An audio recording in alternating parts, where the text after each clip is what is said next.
बिस्मिल्लाहिर्रहमानिर्रहीम। आज का टॉपिक हमारा है अकाइनोडर्म्स। अकाइनोडर्म्स को हम लोगों ने दो पार्ट में तकसीम किया हुआ है, जिसमें अकाइनो का मतलब होता है स्पाइनी और डर्म का मतलब होता है स्किन।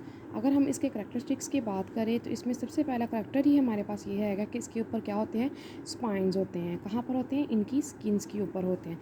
दूसरा अगर हम लोग इसका करैक्टर देखें तो ये होते हैं वाटर वेस्कुलर सिस्टम, इनकी ये पानी में रहने वाले होते हैं। तीसरा हमारे पास होती है कैल्सियस स्केलेटन, यानी कैल्शियम कार्बोनेट CaCO3 से इनका स्केलेटन बना होता है, जो कि हार्ड होता है।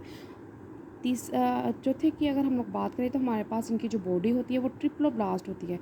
ट्रिप्लोब्लास्ट का मतलब कि 3 पोर्शन, एंडो, मीज़ो और एक्टो। इसको हम लोग कहते हैं ट्रिप्लोब्लास्ट। एंडोडम, मीज़ोडम और एक्टोडम। नेक्स्ट हमारे पास अगर इसके हम लोग रेडियल सिमेट्री की बात करें तो हमारे पास आता है पेंटा रेडियल सिस्टम, ठीक है। और हमारे पास पुअर हाइमल सिस्टम होता है और ये एक्सक्लूसिवली मराइन होते हैं। डाइजेस्टिव सिस्टम जो होता है वो दो पार्ट में इसको तकसीम किया गया है हमारे पास।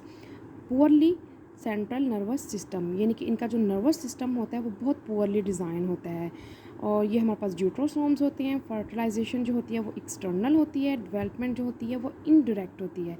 सेक्सीज जो होती है हमारे पास दोनों मुख्तलिफ, यानी कि सेपरेट होती है। मेल और फीमेल जो ऑर्गन होगा वो सेपरेट होगा, यानी कि ये हर मैफ्रोडाइट्स नहीं होंगे, ठीक है। और जो ट्यूब फीट होंगे वो उनको लोकोमोशन में हेल्प करेंगे।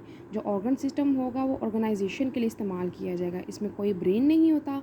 और जो रिस्पायरेशन होती है वो ट्यूब फीट के ज़रिए से होती है या फिर गिल्स के ज़रिए से होती है। Thank you.